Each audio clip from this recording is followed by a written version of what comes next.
What was supposed to happen on that last play? I know you said you didn't get the look and shot you wanted.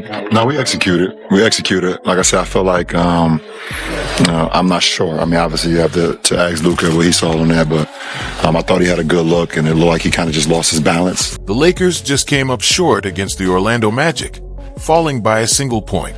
Yet somehow, after LeBron James called for the ball, missed a crucial free throw, and failed to convert the game-tying attempt, the spotlight shifted toward Luka Dončić as if he were the reason for the defeat. It's a storyline that has left plenty of fans scratching their heads. Meanwhile, LeBron's biggest supporters have already gone into full defense mode.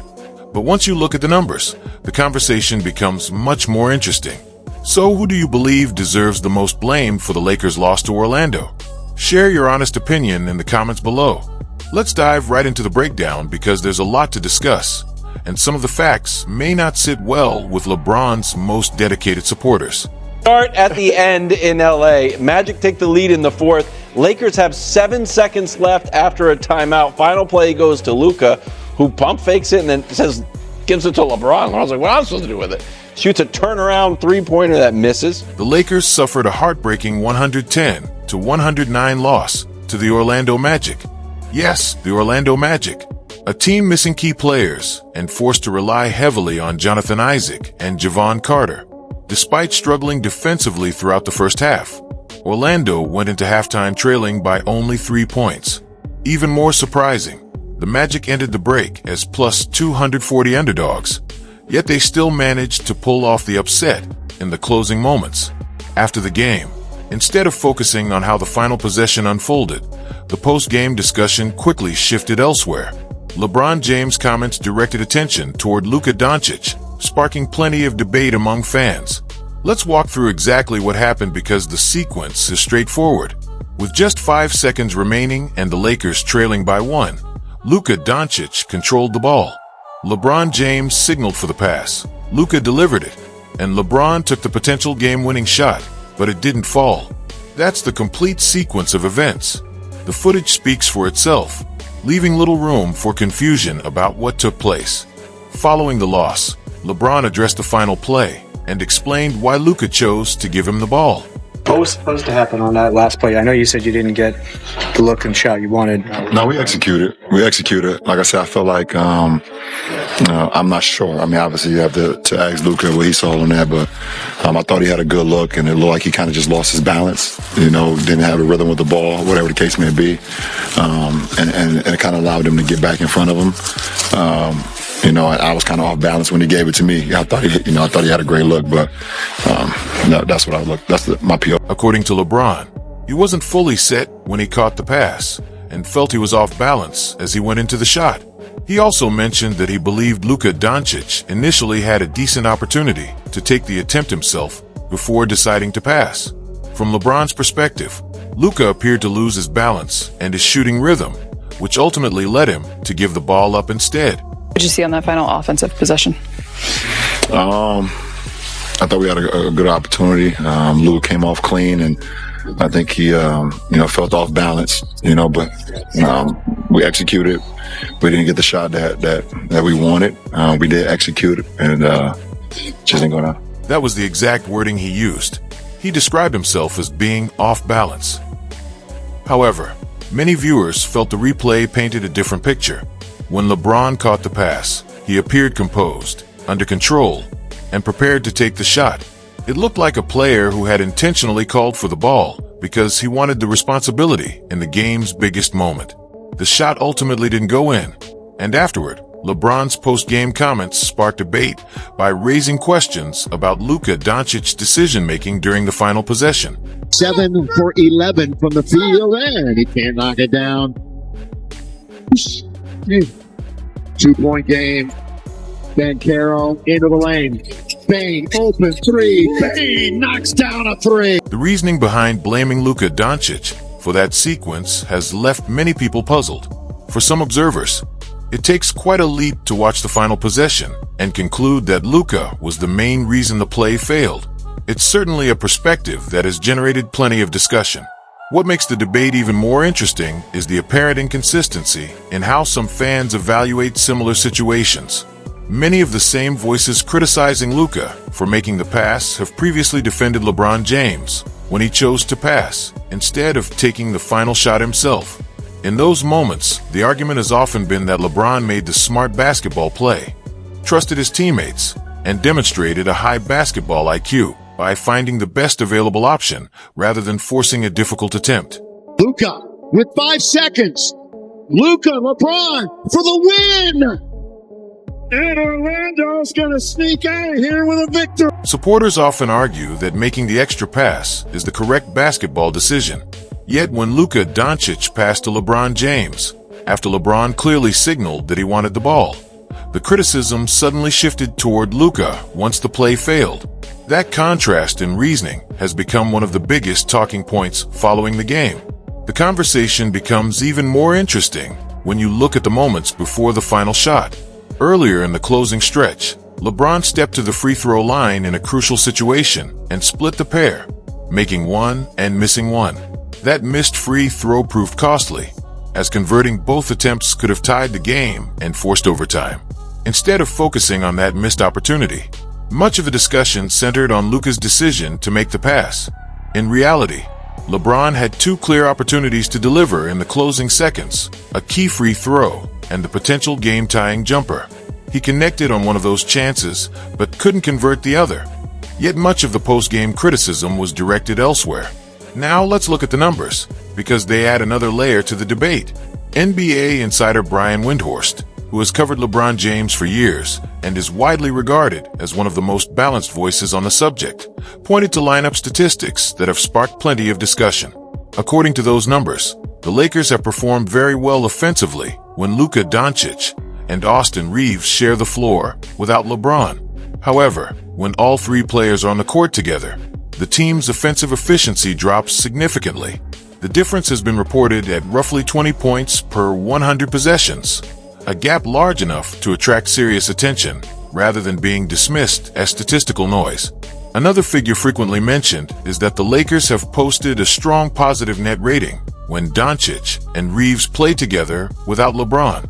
For analysts, those numbers suggest there are lineup combinations worth examining, regardless of reputations, career achievements, or past championships. Because of those statistics, some analysts and fans have proposed a bold idea, bringing LeBron off the bench to create more balanced rotations. The argument isn't that LeBron is no longer an effective player. Instead, it's based on the belief that staggering the minutes of the team's primary ball handlers could maximize the strengths of every lineup. Whether that approach is the right answer remains a matter of opinion, but the discussion has gained traction because of the available data. Looking beyond the controversy, the game itself featured several noteworthy storylines. Orlando struggled offensively in the first half. Desmond Bane had difficulty finding his rhythm. Paolo Banchero wasn't at his best, and Wendell Carter Jr. was one of the few players consistently producing. The Lakers' defense also deserves credit, holding the Magic to just 14% from three-point range and 41% shooting overall before halftime. On the other end of the floor, DeAndre Ayton turned in one of his strongest first halves since joining the Lakers. Whenever Orlando switched a smaller defender onto him, he took advantage by establishing deep position, scoring around the basket, and making the most of his size advantage. The Lakers continued feeding him in the post because the strategy was producing results. Even with those positives, there were hints that the game could eventually become more complicated. LeBron scored 12 first-half points, while Ayton led the team offensively, setting the stage for a second half that would ultimately decide the outcome. Anyone who has watched the Lakers closely knows a familiar pattern. When someone other than LeBron James is leading the offense, the team often shifts away from what's working in an effort to get him more involved after halftime. That seemed to happen here. DeAndre Ayton, who had been dominating favorable matchups in the first half, became much less involved. The Lakers moved away from the inside game that had been producing results, and Orlando quickly took advantage. Paolo Banchero completely changed the momentum in the third quarter. He poured in 17 points while shooting 6 for 7 from the field, taking control of the game, despite the Magic missing several key contributors. Every time the Lakers needed a stop, Banchero found another way to score and kept the pressure on their defense. At the other end, LeBron managed just 2 points during the entire third quarter, while Austin Reeves stepped up with 10 points to keep Los Angeles within striking distance. Then came the fourth quarter, and Desmond Bane took over. He scored 12 points on efficient shooting while adding 5 assists in the final period alone. The Lakers simply couldn't slow him down as he repeatedly created quality scoring opportunities for both himself and his teammates. There were also defensive lapses that proved costly. One sequence showed Jonathan Isaac getting an uncontested dunk after a breakdown on the defensive end. Those kinds of mistakes added up in a game decided by a single possession. The Lakers also had chances to swing the outcome. A challenge foul call was overturned after officials determined Luka Dončic's leg movement made it a non-shooting foul. Later, LeBron went to the free throw line in a critical moment, but split the pair, leaving another point on the table. Meanwhile, Orlando's stars delivered. Wendell Carter Jr. finished with 20 points and 11 rebounds. Paolo Banchero stuffed the stat sheet with 36 points, 10 rebounds, and 6 assists. Desmond Bane added 22 points and 6 assists, with 5 of those assists coming in the fourth quarter when the game was on the line. Despite being shorthanded, the Magic escaped with a 110-109 road victory over a Lakers team that had multiple opportunities to close the game but couldn't capitalize. Even so, much of the discussion afterward centered on Luka Dončic's decision to pass the ball with 5 seconds remaining. Critics questioned whether he should have kept the possession himself. Others see it differently. Luka passed to LeBron after LeBron clearly called for the basketball.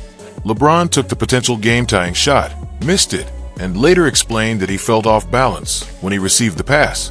That explanation immediately became a major talking point among fans and analysts. Supporters of Luka argue that he simply trusted the teammate who wanted the shot. They believe he made the logical basketball play by giving the ball to the player asking for it. On the other hand, critics believe Luka should have taken the final attempt himself. It's the kind of debate that likely would have existed regardless of the outcome. Beyond the final possession, another discussion has emerged around the Lakers' lineup data. Some analysts have pointed to statistics suggesting that certain combinations featuring Luka Dončić and Austin Reeves have produced stronger offensive results when staggered differently. Those numbers have fueled conversations about rotations and whether the coaching staff should experiment with different lineup configurations. Whether those statistics tell the entire story is open to interpretation, but they have certainly become part of the broader conversation surrounding the Lakers' recent performances. In the end, Orlando executed when it mattered most. Carter controlled the glass, Banchero dominated offensively, and Bane closed the game with a tremendous fourth quarter. The Lakers, meanwhile, missed key opportunities, including a crucial free throw and the final shot of the night. The replay, the statistics, and the closing possessions have all become part of the ongoing debate over who deserves the most responsibility for the loss. Fans will continue to disagree, but one thing is certain. The game has sparked another major conversation about the Lakers' execution in crunch time. If you enjoyed this breakdown, don't forget to like the video and subscribe for more NBA analysis, reactions, and in-depth discussions after every big game.